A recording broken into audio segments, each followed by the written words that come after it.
Bismillahirrahmanirrahim. Assalamualaikum warahmatullahi wabarakatuh. Pada menjunjung titah berkenan ke bawah Dulia Maha Mulia Paduka Seri Baginda Sultan Haji Hassan Al-Bolkiah Muazzaddin Wad Daulah, Ibni Almarhum Sultan Haji Omar Ali Saifuddin Sa'dul Kheriwaddin, Sultan dan di-Pertuan Negara Brunei Darussalam, dan merujuk kepada siaran media Jabatan Perdana Menteri mengenai makluman pelanjutan penangguhan sementara kebenaran aktiviti rentas sempadan dan kebenaran kemasukan dan keluar negeri bagi 5 buah negara di sebenua India bertarikh 14 September 2021. Jabatan Perdana Menteri memaklumkan penangguhan sementara kebenaran aktiviti rentas sempadan selama 15 hari lagi dari 1 hingga 15 Oktober 2021 bagi kemasukan warga negara asing melalui pos-pos kawalan darat dan laut termasuk perjalanan transit melintasi negara Brunei Darussalam kecuali bagi kemasukan atau perjalanan transit yang diberikan kebenaran oleh kerajaan negara Brunei Darussalam. Kemasukan dan perjalanan transit melalui negara Brunei Darussalam hanya boleh dipertimbangkan bagi kenderaan-kenderaan yang mempunyai permit lintas batas dan penyata kebenaran transit yang dikeluarkan oleh kerajaan negara Brunei Darussalam dengan jaminan atau sokongan daripada pihak berkuasa negara yang berkenaan dengan dikenakan syarat dan prosedur kemasukan yang sedia ada bagi tujuan atas urusan rasmi kerajaan, persekolahan, perkhidmatan kecemasan seperti ambulans, polis dan tentera dan vaccinated transport operators yang berdaftar di luar negara dengan permit lintas batas yang dikeluarkan oleh kerajaan negara Brunei Darussalam bagi penghantaran bekalan import yang penting.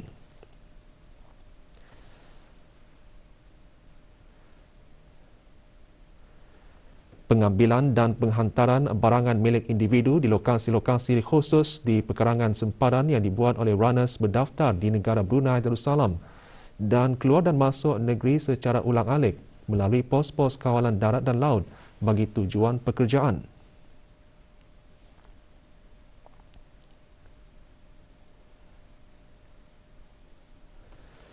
Dan pelanjutan penangguhan sementara kebenaran kemasukan dan keluar negeri bagi 5 buah negara dari sebenua India iaitu Republik India, Republik Demokratik Persekutuan Nepal, Republik Sosialis Demokratik Sri Lanka, Republik Islam Pakistan dan Republik Rakyat Bangladesh selama 15 hari lagi dari 1 hingga 15 Oktober 2021 bagi perjalanan masuk semua warga negara asing yang berlepas dari atau melalui mana-mana lapangan terbang di sebenua India.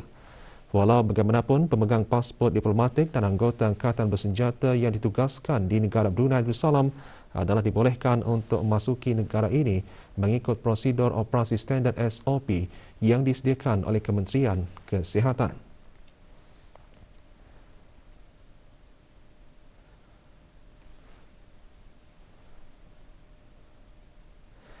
Perjalanan warga negara asing yang berlepas dari sebenua India dengan melalui negara Brunei Darussalam secara transit dan perjalanan keluar dari negara Brunei Darussalam menuju ke sebenua India atas apa jua sebab atau urusan. Walau bagaimanapun, pemegang pasport diplomatik dan anggota angkatan bersenjata yang ditugaskan di negara ini dibolehkan untuk membuat perjalanan keluar negeri serta warga negara asing yang memegang pas pekerjaan atau pas tanggungan yang telah dibatalkan atau pemegang Special Authorization Work Pass atau Professional Visit Visa yang telah bekerja sementara di negara Brunei Darussalam dan akan kembali ke negara asal masing-masing secara tetap. Penangguhan kebenaran juga dikenakan bagi warga negara asing yang telah diberikan kebenaran awal untuk memasuki negara Brunei Darussalam dari sebenua India melalui penerbangan yang telah dibenarkan sebelum ini, maka kebenaran tersebut adalah ditarik balik.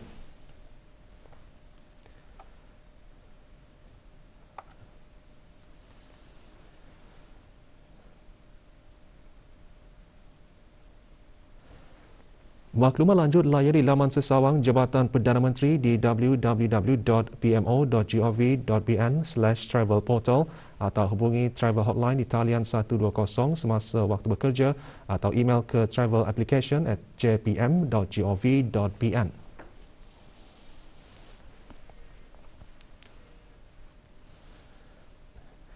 Kementerian Kesihatan memaklumkan satu kes COVID-19 disahkan meninggal dunia kemarin. Yang Berhormat Datuk Seri Setia Dr. Haji Awang Muhammad Isham bin Haji Jaafar, Menteri Kesihatan, memaklumkan perkara tersebut semasa sidang media situasi terkini jangkitan COVID-19.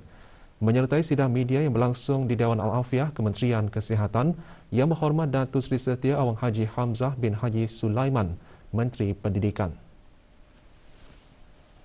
Kes tersebut ialah seorang lelaki berumur 66 tahun yang merupakan kes 5019.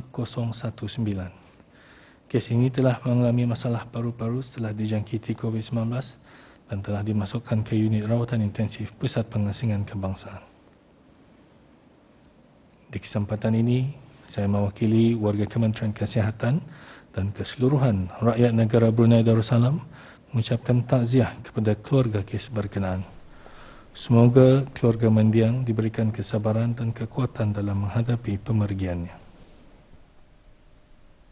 Sementara itu, 113 kes baharu jangkitan COVID-19 disahkan menjadikan jumlah keseluruhan kes jangkitan meningkat kepada 6,813 kes. Terdapat 47 tambahan kes-kes baru kepada 11 kluster aktif yang sedia ada pada hari ini, yang merupakan kontak-kontak terdekat kepada beberapa kes positif sebelumnya. Sementara itu, terdapat 4 kluster baru telah dikesan. Kluster-kluster ini ialah kluster 6347 yang mengandungi 6 kes, kluster 6425 4 kes, kluster 6427 5 kes dan kluster 6678 mengandungi 5 kes. Dalam pada itu, satu kluster telah ditutup setelah tidak ada kes dikesan di dalam kluster berkenaan selama 28 hari. Kluster yang ditutup ialah kluster 1848. Oleh demikian, jumlah kluster yang aktif adalah sebanyak 113 kluster. Sementara itu, terdapat 2 kes import yang dicatat pada hari ini yang mana kedua-duanya telah tiba ke negara Brunei Darussalam daripada Manila 15 September 2021 dengan menaiki penerbangan di Roja Brunei BI 684. Manakala terdapat 44 kes baru yang masih dalam siasatan bagi mengenal pasti sumber jangkitan. Dalam pada itu, 139 kes telah disahkan sembuh pada hari ini yang membawa jumlah kes yang sembuh di negara Brunei Darussalam kepada 4,582 kes. Manakala jumlah kes aktif ialah sebanyak 2,185 kes. Di kalangan kes-kes yang dirawat di Pusat Pengasingan Kebangsaan, 7 kes adalah dalam kategori 5 dan sedang dirawat di unit rawatan intensif. Kesemua mereka memerlukan bantuan mesin pernafasan ataupun artificial ventilation dan 1 kes lagi masih memerlukan bantuan mesin tambahan heart lung machine ataupun ECMO. Sementara itu, 34 kes lain dikategorikan dalam kategori 4, iaitu mereka yang memerlukan bantuan oksigen dan adalah di bawah pemantauan rapi. Dalam tempoh 24 jam yang lalu, sebanyak 4,137 sampel telah diuji bagi virus SARS-CoV-2 yang membawa jumlah keseluruhan ujian makmal dijalankan sejak Januari 2020 kepada 344,445 ujian. Pada sidang media yang sama, Menteri Kesihatan juga menasihatkan penduduk yang tinggal di mukim-mukim zon merah untuk tidak keluar kecuali untuk mendapatkan barangan keperluan sahaja. Di samping itu, mereka juga tidak digalakkan untuk berkunjung ke rumah jiran berdekatan di mukim-mukim zon merah. Menteri Kesihatan juga menasihatkan agar penduduk memahami mukim-mukim berkenaan mempunyai risiko yang tinggi dan memainkan peranan masing-masing.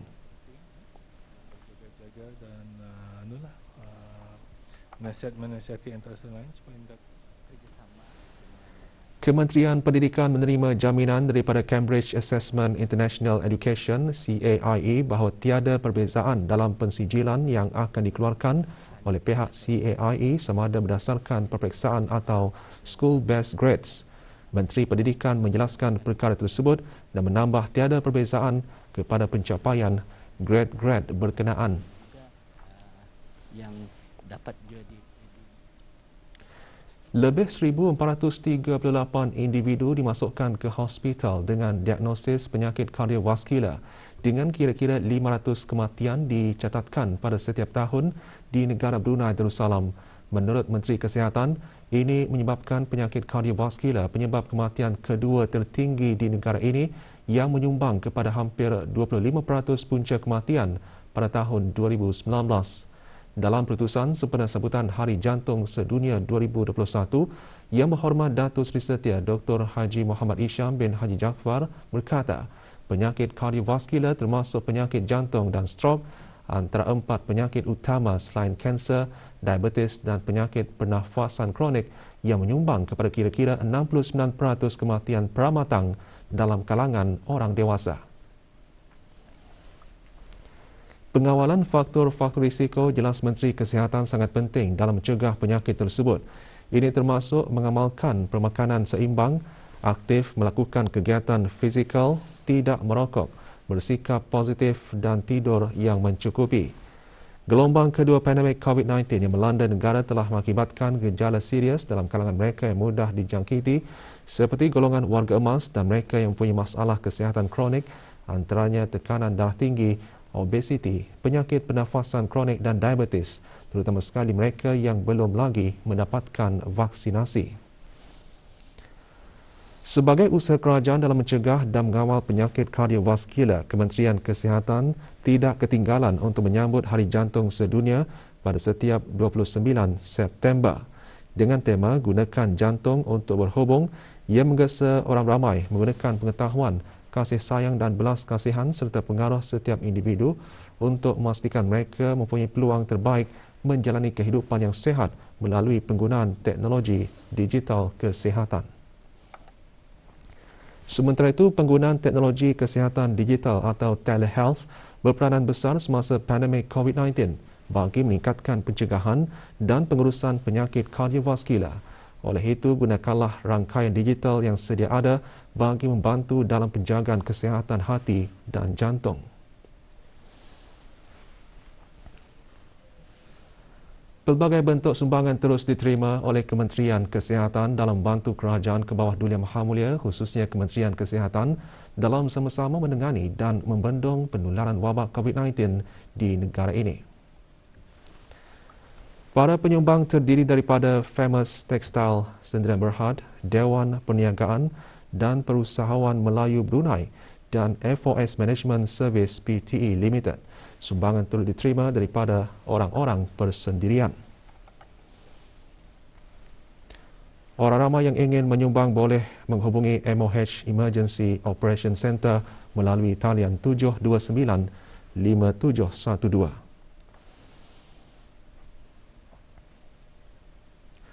Perbadanan Tabung Amanah Islam Brunei Taib mengadakan majlis doa kesyukuran secara dalam talian bersempena ulang tahun penubuhannya ke-30.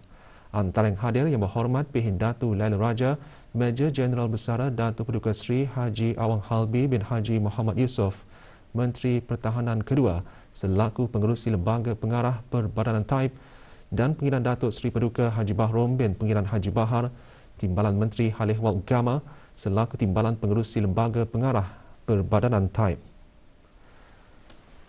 Lebih 600 warga Perbadanan Taib dan anak syarikatnya menyertai majlis tersebut.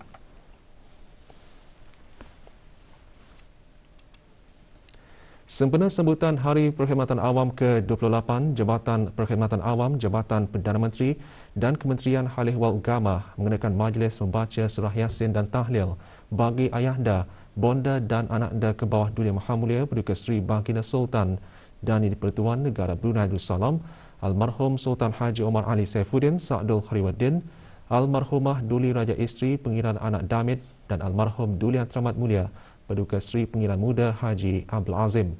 Majlis yang diselanjutkan dengan doa kesyukuran disiarkan kemarin melalui semua saluran televisyen dan rangkaian radio.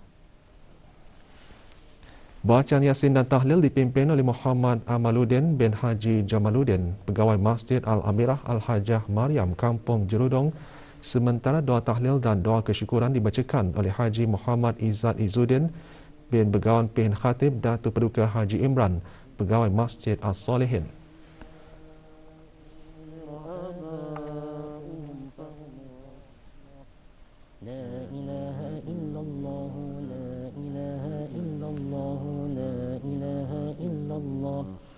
لا إله إلا الله لا إله إلا الله لا إله إلا الله. Gara-gara perbuatan mencetuskan kebimbangan awam menerusi rakaman video mengandungi kenyataan yang salah, seorang perempuan warga tempatan diharapkan ke Mahkamah Magistrate. Hajah Faizah binti Haji Abdul Ghaffar didakwa di bawah Seksyen 34 Akta Ketenteraman Awam Penggal 148 dan jika didapati bersalah akan berdepan denda RM3,000 dan 3 tahun penjara. Dalam rakaman video tersebut, defendant mendakwa sebuah restoran di Mabuhay menjalankan operasi menggunakan pekerja yang melanggar perintah kuarantin semasa diperiksa oleh pihak polis.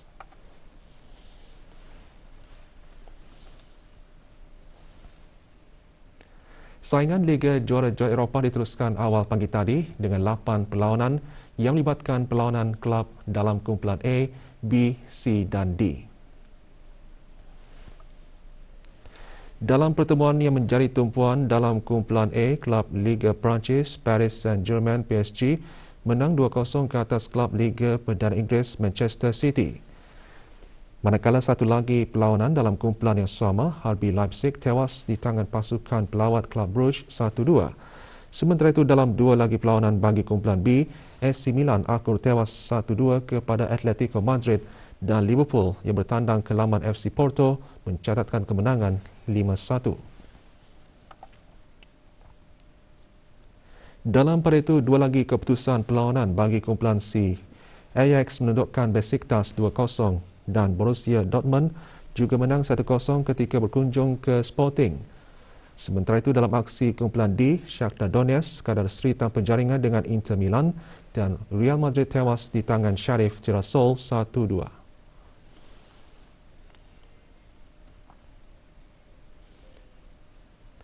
Auda laksanakan tanggungjawab sosial masing-masing bagi sama-sama mengawal penularan wabak COVID-19 di negara ini. Teranatah di rumah dan sentiasa mengutamakan kebersihan diri. Dengan bahan-bahan berita itu tadi, berita pagi berakhir di sini. Kita kembali bersama rakan-rakan penyampai Rakyat Pagi untuk membawakan bahan menarik seterusnya. Assalamualaikum warahmatullahi wabarakatuh.